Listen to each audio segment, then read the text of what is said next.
No kings. The day before I wrote this, there were protests all over the U.S.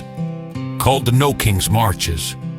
If you're expecting this to be a political message, no matter which side of the aisle you happen to find yourself, my hope is that you will be disappointed. Politics and idolatry can walk way too close together, and far too often. Instead, I will simply remind you that whether you are Democrat or Republican, if you're a Christian, you have your orders from God Himself. I would direct you to read Romans 13 and act accordingly, knowing this applies regardless of who occupies the White House.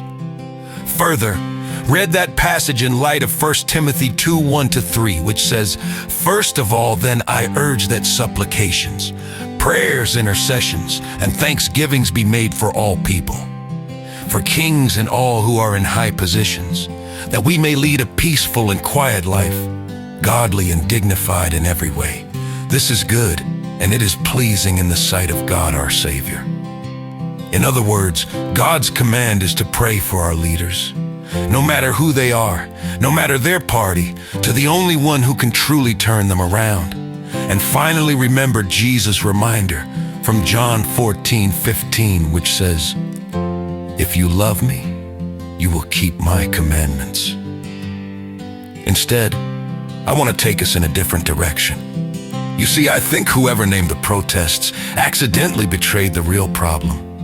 Oh, they may be protesting against a leader or leaders they don't like, but the problem is much bigger, and it deals with the one verse in the Bible that I could actually argue against. It comes from the book of Judges, Judges 21:15 to be specific. It starts off by saying, "In those days there was no king in Israel." Now this is the very thing the protesters were seeking, isn't it? According to them, that would be the panacea. They would seek a nation with no king. But would it be a panacea? The problem is the verse doesn't tell the whole story. While I believe the Bible to be true, Israel did, in fact, have a king, and not just any king, but the perfect king. No, what they didn't have was a human king. But God was their king, and God fought their battles. The problem wasn't the lack of a king. The problem was with the people. Now I only gave you half the verse. Here is the verse in its entirety. In those days there was no king in Israel. Everyone did what was right in his own eyes. Therein lies the problem. The people had a king. They had the King of Kings and the Lord of Lords. They just didn't want to obey him. They wanted an earthly king, a flawed human being, to rule over them. And by the way, God gave them a human king. Many of them, in fact, and pretty much the only time they followed him was when he was leading them astray. The truth is, human leadership is only human, and the best election result you can expect is the lesser of two evils, but the lesser of two evils is still evil. And in a world where people can't even agree on what is evil, chaos ensues. The problem with America isn't that we have a king. We don't have a human king.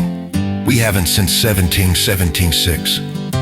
The problem is that, as a society, we refuse to obey the ultimate perfect king. If we were to follow him, things would change. If you want to see real and positive change, lay down your sign and take up your cross. It's not that we need no kings. It's that we need to submit ourselves to the King of Kings. And that is the simple truth.